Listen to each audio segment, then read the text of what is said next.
정말 훌륭한 학습 경험은요, 절대 우연히 만들어지지 않아요. 마치 잘 지어진 건물처럼 아주 철저한 청사진이 있거든요.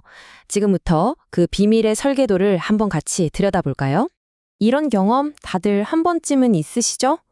똑같은 걸 배워도 어떤 수업은 머리에 그냥 쑥쑥 들어오는데 어떤 건, 정말 아무리 들어도 이해가 안 돼요. 대체 이 차이가 어디서 오는 걸까요? 그게 무슨 마법 같은 게 아니고요. 정답은 바로 설계에 있습니다.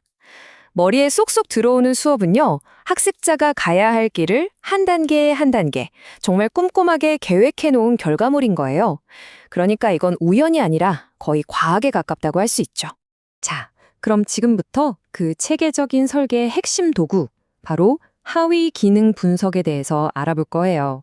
이게 바로 왜 어떤 수업은 쉽고 어떤 수업은 그렇게 어려웠는지에 대한 해답이 되어 줄 겁니다.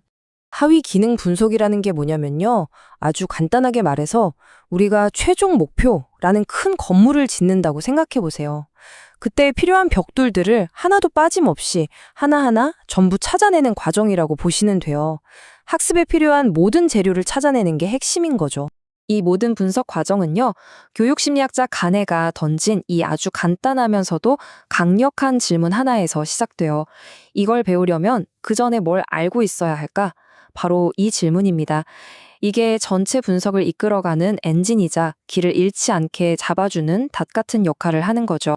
좋습니다. 그럼 이제 진짜 실용적인 도구들을 한번 살펴볼까요? 마치 전문가들이 상황에 맞게 다른 연장을 꺼내 쓰는 것처럼 이 기술 설계자들도요, 목표의 종류에 따라서 각기 다른 분석 도구를 사용하거든요. 자, 먼저 핵심 도구 두 가지부터 볼게요. 첫 번째는 위계적 분석이에요. 이건 곱셈을 배우려면 당연히 덧셈부터 알아야 하잖아요.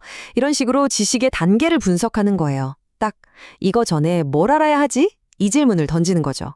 반면에 절차적 분석은 이름 그대로 순서가 있는 목표에 써요. 예를 들면 라면 끓이는 법처럼요. 어떤 단계로 해야 하지? 이걸 묻는 겁니다. 다음은 군집 분석입니다. 이건 뭐랄까, 역사적 사건에 연도해오는 걸 생각해 보세요. 딱히 순서는 없지만 그래도 같이 알아두면 좋은 정보들을 하나로 묶어주는 분석법이죠. 그리고 마지막, 통합적 분석이 있습니다. 이건 이 모든 걸 합쳐놓은 말 그대로 끝판왕 같은 거예요. 예를 들어서 의사가 환자를 진단하는 법을 가르친다고 해봐요. 여기엔 절차도 필요하고 지식도 정보도 다 필요하잖아요. 바로 이럴 때 쓰는 일종의 종합 선물 세트 같은 도구라고 할 수 있습니다. 자, 그럼 말로만 듣지 말고 이 위계적 분석이 실제로 어떻게 돌아가는지 구체적인 예시를 통해서 한번 파헤쳐보죠. 우리의 목표는 이겁니다. 자의 눈금을 0.01 단위까지 아주 정밀하게 읽어내는 것. 모든 분석은 항상 최종 목표에서부터 시작해요. 거꾸로 내려오는 거죠. 여기서는 점의 위치를 0.01 단위로 보고하기. 이게 바로 우리가 지으려는 건물의 맨 꼭대기 층이라고 생각하시면 됩니다. 자, 이제 여기서 아까 그 핵심 질문을 던지는 겁니다. 좋아, 이걸 하려면 그 전에 뭘 알아야 하지? 이 질문을 딱 던지는 순간 이 목표를 달성하는 데 꼭 필요한 바로 아랫 단계의 기술들이 모습을 드러내죠. 우리 건물의 바로 아래층이 모습을 드러낸 거예요. 그리고 여기서 멈추지 않고 이 질문을 계속 던져보는 거예요. 계속 파고들다 보면 마침내 정수 읽기나 거리를 10등분하기 같은 정말 기본적인 기술들, 그러니까 우리 건물의 가장 단단한 기초공사에 해당하는 부분까지 도달하게 되는 거죠. 이렇게 바닥부터 꼭대기까지 필요한 모든 벽돌을 다 찾아내면 드디어 학습의 청사진이 완성되는 겁니다. 자, 그런데 지금까지는 전부 할 수 있냐 없냐의 문제였어요. 기술에 대한 이야기였죠. 근데요, 하고 싶게 만드는 것, 다시 말해서 태도를 가르치는 건 어떨까요? 이건 차원이 다른 얘기입니다. 예를 들어서 안전벨트를 매는 방법을 아는 거랑 귀찮아도 스스로 선택해서 매는 거랑은 완전히 다른 문제잖아요. 네, 바로 이 지점이에요. 우리가 가르쳐야 할 게 단순히 할 수 있다를 넘어서 하고 싶다라는 마음을 갖게 하는 것일 때가 있단 말이죠. 과연 이런 태도라는 목표는 어떻게 설계해야 할까요? 태도 목표를 설계할 땐 딱 두 가지를 동시에 분석해야 합니다. 아까 그 안전벨트 예시로 다시 가볼게요. 먼저 안전벨트를 어떻게 매는가, 즉, 그 방법을 위계적 분석으로 쪼개서 가르쳐야겠죠? 그리고 동시에 왜 이걸 매야 하는가, 그 이유를 알려줘야 해요. 예를 들면 사고 통계나 법규 같은 정보들을 군집 분석으로 묶어서요. 이렇게 방법과 이유가 딱 만났을 때 비로소 사람의 행동을 바꾸는 진짜 설계가 완성되는 겁니다. 자, 이제 학습에 필요한 모든 경로가 담긴 완벽한 지도가 우리 손에 들어왔어요. 그런데 이제 정말 중요한 결정이 하나 남았습니다. 이 수많은 길 중에서 우리는 대체 어디서부터 출발해야 할까요? 바로 출발선을 정하는 문제죠. 이걸 출발점 기널이라고 부르는데요. 쉽게 말해서 우리 수업을 듣는 사람이라면 이 정도는 당연히 알고 있겠지 하고 설계자가 정해놓은 기준선이에요. 여기서 제일 중요한 단어는 당연히입니다. 왜냐하면 이건 어디까지나 설계자의 가정일 뿐이거든요. 만약에 이 출발선을 너무 높게 잡으면 어떻게 될까요?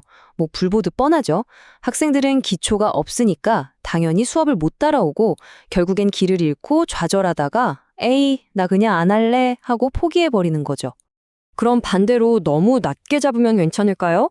아니요, 이것도 문제입니다. 학생들이 이미 다 아는 내용을 계속 가르치고 있으면 어떻게 되겠어요? 당연히 지루해하고 집중력 떨어지고 결국엔 수업의 흥미를 잃게 되겠죠? 이건 뭐 모두의 시간을 낭비하는 거나 마찬가지예요. 자, 그렇다면 이 모든 어떻게 보면 좀 복잡해 보이는 과정을 거쳐서 학습의 청사진을 그리는 게 도대체 왜 이렇게 중요할까요? 그 이유는 사실 아주 명확합니다. 이런 좋은 청사진이 있으면요, 일단 꼭 배워야 할 필수 기술들을 하나도 놓치지 않게 되고요. 또 반대로 굳이 알 필요 없는 내용이 시간을 낭비하는 일도 막을 수 있어요. 그러니까 아주 효율적이고 효과적인 학습 경로가 만들어지는 거죠. 결국 이게 학습자를 성공이라는 목표까지 이끌어주는 가장 빠르고 또 가장 확실한 길이라고 할 수 있습니다. 그래서 오늘 이야기의 핵심, 딱 하나만 기억하셔야 한다면 바로 이겁니다. 효과적인 가르침은 그냥 감이나 우연으로 이루어지는 게 절대 아니라는 것. 오히려 필요한 지식의 벽돌을 한 장 한 장 체계적으로 쌓아 올리는 과학에 가깝다는 사실입니다.